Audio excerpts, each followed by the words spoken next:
আমার নাম রিয়া। আমি শহরের এক নিরিবিলি এলাকায় আমাদের ছোট বাড়িতে থাকি। বাবা মা 2 দিন আগে গ্রামের বাড়ি গেছেন এক আত্মীয়র অসুস্থতার খবরে। বাড়ি ফাঁকা। আমি একা। প্রথম দিনটা বেশ ভালোই কাটছিল। নিজেকে সময় দেওয়া, কিছু পুরনো বই, কিন্তু দ্বিতীয় দিনে সব কিছু বদলে গেল।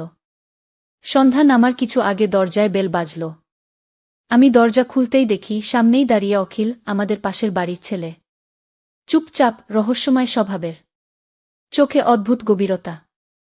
আমরা ছোট থেকে পরিচিত, কিন্তু ওর সঙ্গে এইরকম একান্ত সময় কখনো কাটাইনি। আজ আমি তোমার সঙ্গে থাকতে চাই, ওর চোখে ছিল সত্যিকারের কিছু চাওয়ার আকুতি। আমি চমকে উঠি। মানে, শুধু কিছু সময় গল্প করতে চাই। অনেক কথা আছে যা বলা হয়নি এতদিন। ওর কণ্ঠ শান্ত, কিন্তু চোখে ঝড়। আমি কি জানতাম এই কিছু সময়ের মধ্যে আমার জীবন ওর প্রতি চিরতরে বদলে যাবে। আমি ওকে ভিতরে আসতে দিলাম। ঘর জুড়ে তখন নিস্তব্ধতা, কিন্তু মনে চলছিল শত প্রশ্ন। অখিল ধীরে ধীরে আমার পাশে এসে বসল। সে বলল, তুমি জানো আমি কত বছর ধরে তোমার জন্য পাগল। কিন্তু বলতে পারিনি, আজ আর থাকতে পারিনি। হঠাৎ করে সময় যেন থেমে গেল। আমার বুক ধড়ফড় করছিল। আমি কিছু বলার আগেই ও আমার হাতটা আলতো করে ধরল। ঠান্ডা আঙুলে একটা অদ্ভুত উত্তাপ। আমার চোখে চোখ রেখে বলল, আজ যদি না বলি, যদি না থাকি, হয়তো আর কখনো হবে না। গিয়ে এই মুহূর্তেই একটা বিকট শব্দ হল, বাতি নিভে গেল। বিদ্যুৎ চলে গেল হঠাৎ। অন্ধকার ঘরে সেই স্পর্শ, সেই কণ্ঠ যেন চারপাশে ছড়িয়ে পড়ছে নিঃশব্দ আগুনের মতো। বাতি নিভে যাওয়ার পর ঘরের অন্ধকারে যেন সব শব্দ থেমে গেছে। কেবল বুকের ভিতর ধুকপুক শব্দটা যেন ক্রমশ জোরে বাজছিল। আমি অনুভব করতে পারছিলাম অখিলের নিঃশ্বাস, তার দমে লেগে থাকা এক চাওয়া, যা বহুদিন ধরে জমে আছে। ও ধীরে ধীরে আমার খুব কাছাকাছি এলো। আমার মুখের এতটাই কাছে যে ওর নিঃশ্বাস আমার গালে ছুঁয়ে যাচ্ছিল। তুমি ভয় পাচ্ছ না তো? ওর কণ্ঠ নিচু, নরম, মায়ে ভরা। আমি মাথা নাড়লাম, না জানিয়ে। ওর হাতটা আমার গাল ছুঁয়ে গেল নিঃশব্দে। আমি চোখ বন্ধ করলাম। কোনো শব্দ নেই, কিন্তু সেই ছোঁয়ায় যেন একটা ঝড় বয়ে গেল শরীর জুড়ে। শরীর সাড়া দিচ্ছিল, মনের অনেক পুরনো বাধা ধীরে ধীরে গলে যাচ্ছিল। তুমি জানো, অখিল ফিসফিস করল, এই হাতটা ধরতে আমি কতদিন অপেক্ষা করেছি। আমার ঘুমে, চিন্তায়, প্রতিটা কল্পনায় তুমি ছিলে, শুধু তুমি গো। আমি চোখ খুলে ওর দিকে তাকালাম। এতটা স্পষ্ট করে কেউ কোনোদিন এমন করে আমাকে চায়নি। আমরা ধীরে ধীরে কাছাকাছি এলাম।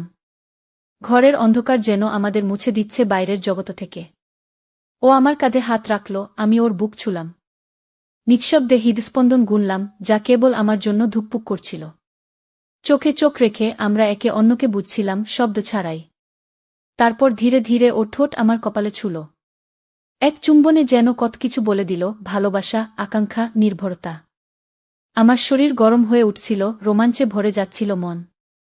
আমি ওকে জড়িয়ে ধরলাম শক্ত করে। সেই রাতে শব্দ ছিল না, কথা ছিল না, শুধু ছিল নিঃশ্বাস আর স্পর্শের গল্প। ঘরটা যেন আবেগে, উত্তেজনায়, ঘন ভালোবাসায় মোড়ানো এক জগতে রূপ নিল। বাইরে তখনও অন্ধকার, কিন্তু আমাদের ভেতর আলোকিত হচ্ছিল প্রতিটি অনুভবের ধারে। সেই রাতের পরে আমি আর অখিল, দুইটা শরীর নয়, এক হয়ে গেলাম। আমরা কেউ কথা বলিনি, কিন্তু বুঝে ফেলেছিলাম, এটাই ছিল আমাদের সম্পর্কের সবচেয়ে গভীর সত্য। সূর্যের আলো জানালার ফাঁক গলে ঘরের ভিতরে ঢুকছিল। আলোর আভা ধীরে ধীরে গায়ে এসে লাগতেই আমি চোখ খুললাম। আমার পাশেই অখিল। ঘুমন্ত মুখটা এতটা শান্ত, যেন সারারাত জেগে থাকা সেই চাওয়া আজ পূর্ণ হয়েছে। ওর বাহুতে মাথা রাখা অবস্থায় আমি শুয়ে আছি। গায়ের চাদরটা আমাদের দুজনের উপর ছড়িয়ে, নিঃশ্বাসের শব্দ দুটো মিশে গেছে একসাথে। এই মুহূর্তে সময় যেন থেমে আছে। আমি উঠে বসতে যেতেই অখিল চোখ মেলে তাকালো। ভেবেছিলাম তুমি চলে যাবে, ও ফিসফিস করে বলল। আমি একটু হেসে বললাম, তুমি চাও আমি যাই? না, ও আরও কাছে টেনে নিল। তুমি এভাবে থাকো, যেন সারা জীবন থাকো। ওর গায়ের উষ্ণতা, সেই স্পর্শ, আমাকে আবার ফিরিয়ে নিল রাতের সেই মুহূর্তে। সেই নিঃশব্দ উত্তাপ, চোখে চোখ রাখা স্পর্শের ভাষা, যেটা শুধু আমরা দুজন বুঝেছিলাম। রিয়া, অখিল আমার কানের কাছে মুখ নিয়ে বলল, তুমি জানো, সেই রাতে আমি শুধু তোমায় ছুঁইনি, আমি তোমার ভিতরে নিজেকে রেখে দিয়েছি। আজ আমি শুধু শরীর নয়, তোমার সবকিছু চাই। আমি ওর বুকের উপর হাত রেখে বললাম, তুমি আগেই নিয়েছ। ওর ঠোঁট আবার আমার কাঁধ ছুঁয়ে গেল। গায়ের লোম খাড়া হয়ে গেল উত্তেজনায়। ওর আঙুল আমার আঙুলে জড়িয়ে ধীরে ধীরে বুকের কাছে এগোতে লাগল। গায়ের রন্ধ্রে রন্ধ্রে আবার ছড়িয়ে পড়তে লাগল সেই উষ্ণতা। চাদরের নিচে আমরা দুজন একে অপরকে খুঁজে নিলাম। শরীরের প্রতিটি ছোঁয়া, প্রতিটি নরম চুমু নতুন করে লিখছিল আমাদের ভালোবাসার ভাষা। এই ছিল আমাদের সকাল। কাজ ছিল না, পৃথিবী ছিল না, শুধু ছিল তুমি আর আমি।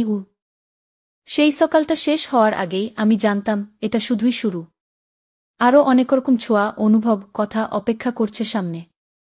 সেই সকালটা যেন কোনো সাধারণ সকাল ছিল না। একসাথে ঘুম থেকে ওঠার পর ঘরের বাতাসে ভেসেছিল একরাশ গন্ধ, ভালোবাসার, ঘামের, আবেগে গা ভেজা শরীরের উষ্ণতার। আমি কিচেনে গিয়ে কফি বানাতে ব্যস্ত, আর অখিল টেবিলের পাশে দাঁড়িয়ে আমার দিকে চেয়ে হালকা হেসে বলল, তোমাকে এই চেহারায় আগে দেখিনি। এত বাস্তব, এত ঘরোয়া আর এতটা কামনাময়। আমি পেছনে ফিরে তাকালাম। কফির কাপটা হাতে নিয়ে বললাম, এই আমি আসল।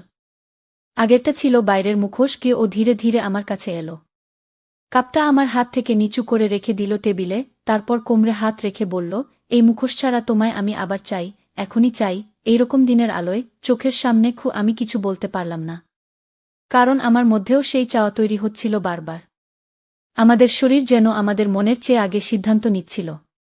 ওর ঠোঁট আমার গলার কাছে নামল, ধীরে ধীরে কাঁধ ছুঁয়ে বুকের কাছাকাছি। প্রতিটি চুমু যেন আগুন ছড়িয়ে দিচ্ছিল শরীর জুড়ে।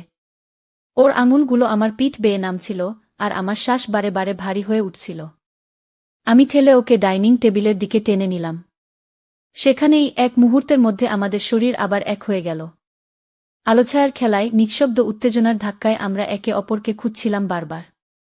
ওর কণ্ঠ আমার কানে, এই স্পর্শ আমার নতুন আসক্তি হয়ে যাবে, তুমি জানো। আমি চোখ বন্ধ করে মাথা নাড়লাম। তোমার প্রতিটি স্পর্শ আমাকে জাগিয়ে তুলছে। থামিও না, কখনো না। সেই দুপুর গড়িয়ে বিকেল, আর বিকেল গড়িয়ে রাত। আমরা একে অপরের শরীর চিনে নিচ্ছিলাম, প্রতিটি ধাক্কায়, প্রতিটি ছোঁয়ায়, প্রতিটি শব্দহীন স্পন্দনে। একটা সময় মনে হলো সময় নেই, জগৎ নেই, শুধু এই বিছানা, এই ঘর, আর এই গলিয়ে ফেলা স্পর্শের জগৎ। আমাদের মধ্যে আর কিছুই গোপন নেই, কোনো আবরণ নেই, শুধু শরীর, মন আর নিঃশ্বাসের শব্দ। এ ছিল আমাদের ভালোবাসা, খাঁটি, কাঁচা এবং তীব্র। ঘরের বাতাসে তখনও রয়ে গেছে ভালোবাসার গন্ধ। বিছানায় ক্লান্ত হয়ে আমি আর অখিল শুয়ে আছি পাশাপাশি, একটা চাদরে জড়ানো, নিঃশ্বাস ভারী, চোখে ঘুম ও তৃপ্তির ছায়া। অখিল আমার কপালে চুমু দিয়ে বলল, তুমি জানো, এই বিছানাটায় কাটানো প্রতিটা মিনিট আমার মনে থাকবে। তার আগেই ফোন বেজে উঠল। আমি তাড়াতাড়ি উঠে পাশের টেবিল থেকে ফোনটা হাতে নিলাম। স্ক্রিনে ভেসে উঠল, মা কলিং। আমার বুকের ভেতর এক ঝটকা। অখিল উঠে বসল। আমাদের চোখে একসাথে একই অনুভব, চমকে ওঠা বাস্তবতা। আমি ফোন ধরলাম। হ্যাঁ মা। কেমন আছো? মার কণ্ঠে স্বাভাবিক স্নেহ, কিন্তু তাতে আজ একটা খবর। শুন, আমরা একটু আগেই রওনা হয়েছি। তোমার বাবার জরুরি কাজ বাতিল হয়ে গেছে, তাই আজই ফিরছি। গাড়িতে উঠেছি, পৌঁছতে ঘন্টা দুয়েক লাগবে। আমার মুখ শুকিয়ে গেল। আমি একটা কৃত্রিম হাসি দিয়ে বললাম, এই তো ভালো, আমি থাকব। কল কেটে দিতেই আমি চুপ করে বসে পড়লাম। কি বলল? অখিল জানতে চাইল। আমি ধীরে বললাম, 2 ঘন্টার মধ্যে মা বাবা বাড়ি আসছে। এক মুহূর্তের নীরবতা। তারপর দুজন একসাথে উঠে পড়লাম। বিছানার চাদর ঠিক করা, ঘরের বাতাসে ছড়িয়ে থাকা গন্ধ সরানো, ওয়াশরুমে যাওয়া, কফির কাপ ধোয়া, সব যেন যুদ্ধের মতো লাগছিল। অখিল মুচকি হেসে বলল, তোমার বাবা মারা ফিরলে এমন মিশন ইম্পসিবল হয় বুঝি? আমি ধমক দিয়ে বললাম, মজা করো না। ধরা পড়লে আমাদের ভবিষ্যৎ নিয়েই প্রশ্ন উঠে যাবে। সে আমার কোমর ধরে বলল, ভবিষ্যৎ তো আমরা একসাথেই ভাবছি, তাই না? আমি চোখে চোখ রাখলাম। এক মুহূর্তের জন্য সব ভয়, সব চাপ থেমে গেল। কিন্তু আবার বাস্তবতার টান। আমি ওকে বললাম, তুমি এখনই যাও। বাইরের দরজা দিয়ে নয়, পেছনের দরজা দিয়ে বের হও। এই প্রথম পালিয়ে যেতে বলছো আমায়। কি এটাই শুরু, অখিল? ভালোবাসা মানেই সবসময় ছুঁয়ে থাকা না, কখনো লুকিয়েও আগলে রাখতে হয়। অখিল যাওয়ার আগে আমার ঠোঁটে এক নরম চুমু দিল। আমি ফিরে আসব, বারবার আসব। কারণ এই ঘরেই আমি আমার সত্যি ভালোবাসা খুঁজে পেয়েছি। ও পেছনের দরজা দিয়ে বেরিয়ে গেল, আর আমি দরজা বন্ধ করে বুকের ধুকপুক নিয়ন্ত্রণে আনার চেষ্টা করলাম। সেই দিন ভালোবাসার উত্তাপে ভেজা শরীরটা হঠাৎ বাস্তবতার ঠান্ডায় কেঁপে উঠেছিল। সন্ধ্যার ঠিক আগে মা বাবা বাড়িতে ফিরে এলেন। দরজায় বেল বাজতেই আমি দ্রুত আয়নায় নিজেকে দেখে নিলাম, কোনো চিহ্ন আছে কিনা সেই রাতের। না, সব কিছু ঠিক আছে। কিন্তু ভেতরটা, ওটা তো আর আয়নায় দেখা যায় না। মা ঘরে ঢুকে চোখ বুলিয়ে দেখলেন, সব কিছু পরিপক্ব। এই কদিনে বেশ বড় হয়ে গেছ মনে হচ্ছে, মা বললেন। আমি শুধু হেসে মাথা নেড়ে দিলাম। বাবা আমার কাঁধে হাত রাখলেন, সব ঠিকঠাক রাখছ, ভালো। এখন তোমার পড়াশোনার দিকে মন দাও। সামনে পরীক্ষা, আর মনোযোগ চাই। আমি মাথা নিচু করে বললাম, হ্যাঁ বাবা। চেষ্টা করব, চেষ্টা করব। কিন্তু মন, সে তো একটা মানুষকে খুঁজছে, যে ঠিক এই ঘরেই আমার পাশে শুয়েছিল কিছুদিন আগে, যার নিঃশ্বাস আমার গালে লেগেছিল, যার চুমু এখনো গলায় জমে আছে। আমি রাতের খাওয়া সেরে নিজের ঘরে চলে এলাম। জানালার পাশে দাঁড়িয়ে বাইরের অন্ধকার দেখছিলাম। আগের মতোই ঘর, আগের মতোই বিছানা, কিন্তু কেমন যেন সব ফাঁকা, শূন্য। অখিল আর আসবে না আজ। ফোন করাও যাবে না, মা বাবা আছেন সব নজরে। আমি ডেস্কে গিয়ে বই খুলে বসি। ভূগোলের নোটস, গণিতের অঙ্ক, কিন্তু প্রতিটা পাতায় যেন অখিলের মুখ ভেসে ওঠে। প্রতিটি অক্ষরের মাঝে তার স্পর্শ লুকিয়ে থাকে। এমনকি বইয়ের পৃষ্ঠার কোনায় একটু আঁচড় দেখি, মনে পড়ে সেই রাতে বিছানায় ওর হাত আমার বইয়ে পড়েছিল। আমি চোখ বন্ধ করি। নিজেকে বোঝাই, এটাই বাস্তবতা। ফিরে যেতে হবে আগের মতো। ভালোবাসা শুধু অনুভবে থাকবে, বাস্তবে নয়। পরের দিন থেকে আমি আবার আগের মতো করে পড়াশোনায় মন দিই।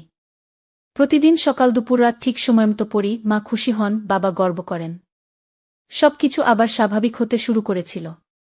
আমি পড়াশোনায় মন দিয়েছিলাম, মা বাবাও নিশ্চিন্ত। কিন্তু কয়েকদিন ধরে পেটে ব্যথা, মাথা ঘোরা, কিছু খেতে ইচ্ছে না করা। শুরু হলো এক অজানা অস্বস্তি। ভেবেছিলাম মানসিক চাপ, ক্লান্তি, কিন্তু দিন পেরোতেই সেই অস্বস্তি বেড়ে যেতে লাগল। একদিন সকালে বাথরুমে গিয়ে হঠাৎ বমি হয়ে গেল। আয়নায় নিজেকে দেখে চমকে উঠলাম, চোখে অদ্ভুত শূন্যতা, মুখে ক্লান্তির রেখা। ভয়ের একটা কুয়াশা মাথায় ঘিরে এলো। নিজে কিছু না বলে একাই গেলাম ডাক্তারের কাছে। সব রিপোর্ট দেখে ডাক্তার তাকালেন আমার চোখে। আপনার রিপোর্ট পজিটিভ। আপনি গর্ভবতী। 6 সপ্তাহ চলছে। কি এক মুহূর্তের জন্য শব্দ থেমে গেল চারপাশে। আমি চুপ করে বসে থাকলাম। কান ঝা ঝা করছিল। চোখ দিয়ে গড়িয়ে পড়ল দুফোঁটা জল, কোনো আনন্দে না, না একেবারে ভয়েও। শুধু অবিশ্বাস আর অজানা ভবিষ্যতের ভারে। ডাক্তারের চেম্বার থেকে বেরিয়ে সোজা ফোন করলাম অখিলকে। হাত কাঁপছিল। ও রিসিভ করতেই আমি বললাম, আমি তোমাকে কিছু বলতে চাই। ও বুঝে গেল। কোনো প্রশ্ন না করে বলল, তুমি কোথায়? আমি এখনই আসছি। কিছুক্ষণের মধ্যে ও আমার সামনে এসে দাঁড়াল। আমি তাকিয়েছিলাম ওর চোখে। ওর ভেতর কি ভয়? না অস্বীকার, না পালিয়ে যাওয়ার ছল, কিন্তু না। ও শুধু আমার হাতটা ধরল। শক্ত করে বলল, এটা কেবল তোমার নয়, আমারও দায়িত্ব। আমরা একসাথে ছিলাম, এখনো আছিই, থাকব। তুমি একা নও, কখনো ছিলেও না। গিয়ে আমি ভেঙে পড়লাম ওর বুকে। এতদিন ধরে নিজেকে ধরে রেখেছিলাম, আজ আর পারলাম না। কিন্তু আমরা ঠিক করলাম, এখনই বাড়িতে বলা যাবে না। সময় নেব, সিদ্ধান্ত নেব। আগে নিজেকে সামলে নিই, তারপর ধীরে ধীরে সামনে এগোব। সেই রাত আমি জানালা দিয়ে চাঁদ দেখছিলাম। আমার শরীরে এখন শুধু আমার প্রাণ নেই, ওরও একটি অদৃশ্য উপস্থিতি বয়ে বেড়াচ্ছি। একটি নতুন জীবন, প্রেমের নিঃশব্দ ফল, একটি অজানা যাত্রার শুরু। আমাদের প্রেম হয়তো গোপন ছিল, হয়তো সমাজের চোখে অনুচিত, কিন্তু এই শিশুটি একটি নিঃশুদ্ধ ভালোবাসার প্রতিচ্ছবি। এখন জীবন আর আগের মতো নয়। আমি কেবল এক মেয়ে নই, আমি একজন মা হতে চলেছি। তো বন্ধুরা, এইরকম আবেগময় ও রোমাঞ্চকর গল্প শুনতে চাইলে চ্যানেলটা সাবস্ক্রাইব করুন এবং